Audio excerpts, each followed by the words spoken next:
आज हम बात करेंगे लार्ज इंटेस्टाइन के कैंसर की, यानी कि cancers of the colon and rectum. ये एक बहुत ही कॉमन कैंसर है पूरे वर्ल्ड वाइड इंक्लूडिंग इंडिया, और इसके बहुत सारे अर्ली सिम्टम्स होते हैं, जिसमें एक सिम्टम है स्टूल्स में ब्लड आना, दूसरा सिम्टम्स है ऑल्टर्ड बॉवल हैबिट्स, यानी कि अगर आपकी मोशन करने की जो तरीका है, मान लेते हैं आप दिन में एक बार मोशन करते हैं, लेकिन पिछले कुछ हफ्तों से या 2-3 महीनों से आपको ऐसा लग रहा है कि आपको 4-5 बार जाना पड़ रहा है। हर बार जाने के बाद आपको ऐसा फीलिंग आता है कि अभी भी पेट पूरा साफ़ नहीं हुआ है, तो ये भी एक कैंसर का अर्ली सिम्टम हो सकता है। तीसरा, पेट का फूलना, भूख कम लगना, वज़न कम होना, ये सब इस कैंसर के लक्षण हो सकते हैं। इनमें से कुछ भी होने पे आपको डॉक्टर के पास जाना चाहिए। सारे टेस्ट इम्पॉर्टेंट है, लेकिन मोस्ट इम्पॉर्टेंट टेस्ट क्या है? कोलोनोस्कोपिक एग्जामिनेशन, जिसके अंदर दूरबीन डाल के लार्ज इंटेस्टाइन में डॉक्टर ये देखता है कि क्या कारण है खून जो स्टूल में आ रहा है उसका या सिम्टम्स का। वो कारण, अगर कोई ट्यूमर अंदर नज़र आता है तो उसकी बायोप्सी ली जाती है, और उस बायोप्सी से फिर कंफर्म होता है कि ये कैंसर है या बिना कैंसर वाली बीमारी है।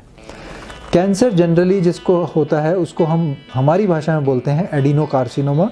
ये सबसे कॉमन तरीके का कैंसर है। इस कैंसर का इलाज मोस्ट इम्पॉर्टेंटली सर्जरी से होता है, और ये मेजर सर्जरी लेप्रोस्कोपी से भी होती है। कभी कभी जब मरीज़ लेट स्टेज में आता है, जैसे कि 3rd स्टेज में, तो उसमें हमें कीमोथेरेपी, रेडियोथेरेपी इनिशियल स्टेज में दे के फिर सर्जरी करके, और फिर सर्जरी के बाद वापस से कीमोथेरेपी देके मरीज़ का पूरा इलाज हम कर पाते हैं। कोलन और रेक्टम के अलावा एक और तीसरा हिस्सा होता है लार्ज इंटेस्टाइन का, जिसको हम बोलते हैं एनल कैनाल, यानी कि पॉटी का जो रास्ता है उसके 3 से 4 सेंटीमीटर के पीछे का रास्ता।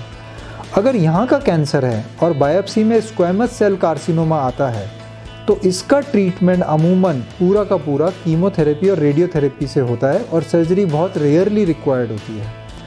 सो फ्रेंड्स, अगर कुछ भी ऐसी तकलीफ़ लगे तो डॉक्टर से मिलिए, कोलोनोस्कोपी की सलाह मिले तो उसको करवाइए। बाई चांस अनफॉर्चुनेटली अगर कैंसर आ भी जाता है तो घबराने की बात नहीं है। कोलन और रेक्टम का कैंसर का बहुत अच्छा इलाज हमारे पास है, और उसको लीजिए, चाहे फिर वो लंबा इलाज हो कीमोथेरेपी, रेडियोथेरेपी और सर्जरी का, चाहे डायरेक्ट सर्जरी से कंप्लीट इलाज हो। यही एक तरीका है इस कैंसर से उम्र बढ़ाने का और निजात पाने का। Thank you.